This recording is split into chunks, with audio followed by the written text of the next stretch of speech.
Selamat siang pemirsa, aksi teror mengguncang ibu kota Prancis, Paris. Penembakan dan ledakan melanda 7 lokasi di kota Paris. Lebih dari 150 orang dikabarkan tewas dalam aksi teror tersebut. Presiden Prancis François Hollande yang sedang menonton pertandingan sepak bola antara Prancis dan Jerman berhasil selamat dievakuasi dari Stadion Stade de France. Bersama saya Winda Irawan, inilah kabar siang selengkapnya.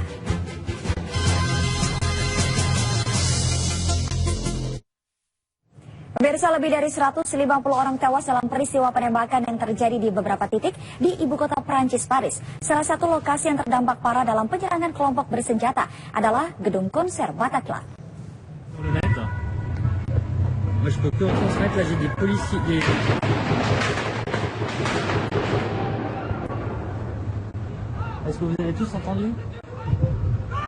Prancis digoncang aksi teror.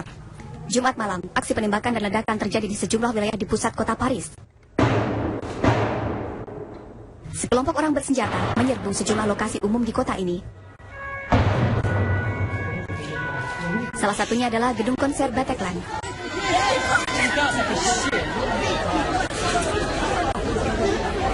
Saat penyerangan terjadi, di gedung tersebut tengah berlangsung konser grup hard rock asal California, Eagles of Death Metal. Menurut saksi mata, saat konser tengah berlangsung, 3 orang pemuda datang dan serta-merta menembakkan senjata api kepada para penonton konser.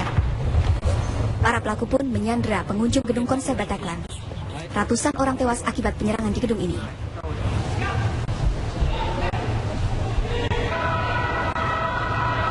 Kepolisian Prancis pun segera bertindak untuk membebaskan para sandera. Dalam aksi baku tembak dengan pelaku, polisi pun menembak ketiganya. Penembakan kelompok bersenjata juga terjadi di sekitar gedung teater Bataclan yang berada di Arrondissement 11. Para pelaku menyerang kafe-kafe yang berada di sekitar jalan ini.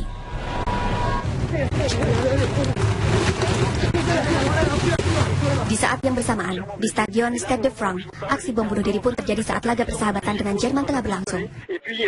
Laga ini dihadiri oleh Presiden Hollande.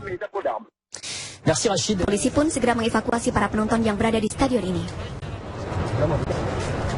Akibat aksi penembakan dan peledakan di ibu kota Prancis ini, setidaknya lebih dari 150 orang tewas. Aparat yang terkait pun telah menutup sejumlah perbatasan Prancis dan menyatakan negara dalam keadaan darurat.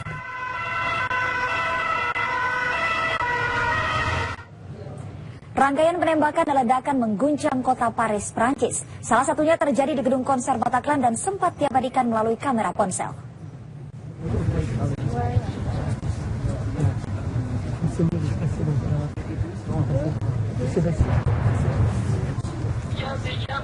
Suara ledakan besar di dekat gedung konser Bataclan ini sempat terekam melalui kamera ponsel. Ledakan tersebut merupakan satu di antara rangkaian serangan lainnya yang mengguncang kota Paris, Prancis.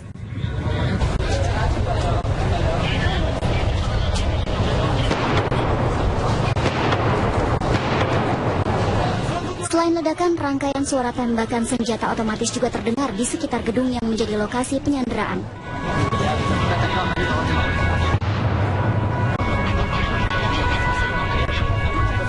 Penyerangan tersebut terjadi setelah Presiden Prancis François Hollande mengerahkan pasukan keamanan ke beberapa titik di penjuru kota Paris.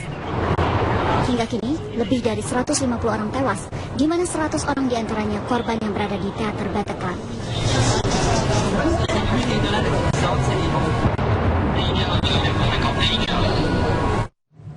Presiden Prancis François Hollande melalui pidatonya di televisi dan radio telah mengumumkan situasi negara dalam kondisi darurat. L'ensemble du territoire. La seconde décision que j'ai prise, c'est la fermeture des frontières. Nous devons nous assurer que personne ne pourra rentrer pour commettre quelque acte que ce soit. Et en même temps que ceux qui auraient pu commettre les crimes qui sont hélas constatés puissent également être appréhendés s'ils devaient sortir du territoire. C'est une terrible épreuve qui, une nouvelle fois, nous assaille. Nous savons d'où elle vient, qui sont ces criminels, qui sont ces terroristes. Nous devons, dans ces moments si difficiles, et j'ai une pensée pour les victimes, très nombreuses, pour leurs familles, pour les blessés, nous devons faire preuve de compassion et de solidarité. Mais nous devons également faire preuve d'unité et de sang-froid Face à la terreur, la France doit être forte, elle doit être grande et les autorités de l'État fermes. Nous le serons. Nous devons aussi appeler chacun à la responsabilité.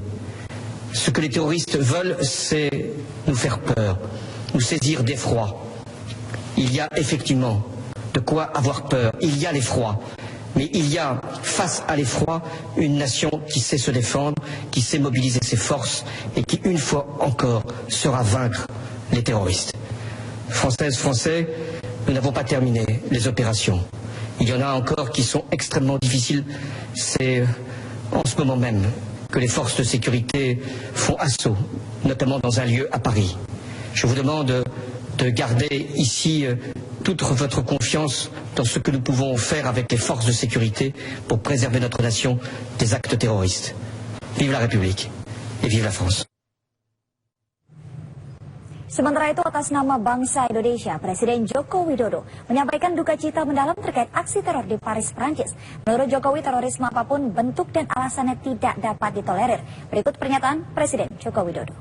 Menyampaikan ucapan bela sungkawa yang mendalam atas musibah yang menimpa rakyat Prancis. Pemerintah dan bangsa Indonesia mengutuk keras kekerasan dan kekejaman yang terjadi di Paris. Terorisme dengan alasan apapun tidak bisa kita toleransi. Dan Indonesia menunjukkan kemampuan untuk memperkuat kerjasama internasional dalam menghadapi terorisme. Lalu bagaimana kondisi terkini di Paris? Segera kita bergabung dengan Ash Haryadi, Wakil Dubes Republik Indonesia di Prancis. Bapak Ash Haryadi? Ya, siap. Selamat pagi.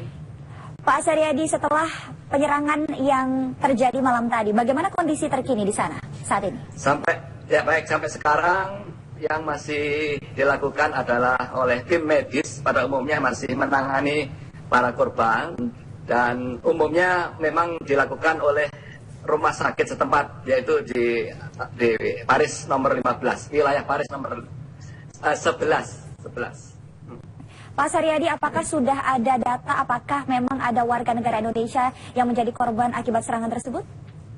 Sejauh ini alhamdulillah tidak kita peroleh data, tidak diperoleh laporan dari para warga kita di berbagai kantong masyarakat atau organisasi kemasyarakatan, sehingga data tersebut diharapkan tetap seperti itu. Jadi bisa dipastikan dari lebih dari 150 korban tewas tidak ada warga negara Indonesia di dalamnya? Memang tidak ada keterangan resmi sejauh ini oleh pemerintah Prancis. Namun dari pengecekan para warga kita yang ada di Paris, di Prancis dan sekitarnya tidak ada laporan tersebut. Sedikit saya tambahkan, memang ada 5 warga kita yang kita tampung di KBRI. Itu semata-mata karena kesulitan transportasi. Mereka tidak bisa pulang karena transportasi yang dibutuhkan dihentikan. Ya. Tadi Anda mengatakan bahwa memang transportasi saat ini sedang dihentikan pada saat serangan berlangsung. Bisa Anda ceritakan di mana Anda pada saat itu? Saya sendiri jauh dari tempat kejadian, sedikit di luar kota Paris, dan kita tidak mendengar apa-apa. Setelah peristiwa terjadi, baru kita sadar bahwa terjadi peristiwa tersebut, dan kebetulan saya juga memakai transportasi umum yang pada waktu itu masih berjalan, namun sudah diumumkan bahwa di poin-poin tertentu akan ditutup gitu. Jadi para penumpang sudah aware bahwa ada kejadian yang luar biasa tersebut. Pak Haryadi, apakah sudah ada informasi resmi mengenai apakah ada pihak yang telah mengaku bertanggung jawab atas serangan tersebut? Nampaknya belum ada, tapi dari pernyataan pemerintah Perancis, arahnya memang ke kelompok Islamic State gitu, disebut-sebut seperti itu di media massa. Baik, Pak Haryadi, ini melihat serangan di 7 titik di Paris, apakah kedepannya akan ada travel warning begitu bagi warga negara Indonesia untuk ke Paris? Kita tentunya menyerahkan ke pemerintah pusat di Jakarta mengenai hal tersebut. Namun dari porsi kami perwakilan RI di Paris ini sudah mengeluarkan himbauan tertulis dan sudah kita sebarkan untuk dipahami para warga negara Indonesia Namun yang kami pelajari transportasi baik udara, darat ataupun yang lainnya tidak terpengaruh dengan hal ini. Artinya penerbangan juga tetap normal, kereta api juga akan berjalan seperti biasanya. Baik, sebelum serangan ini berlangsung memang ada ancaman teror begitu ya di Gare de Lyon atau salah satu stasiun di Prancis begitu. Apakah sekarang aktivitas transportasi di Gare de Lyon sendiri sudah berjalan atau memang masih diberhentikan? Kami tidak mendengar di Gare de Lyon dihentikan atau tidak, bahwa ada ancaman. Memang terjadi beberapa kali sebelum ini. Hanya yang nampaknya di luar dugaan adalah serangan yang begitu besar, bahkan disebut terbesar setelah Perang Dunia Kedua terjadi di Paris ini.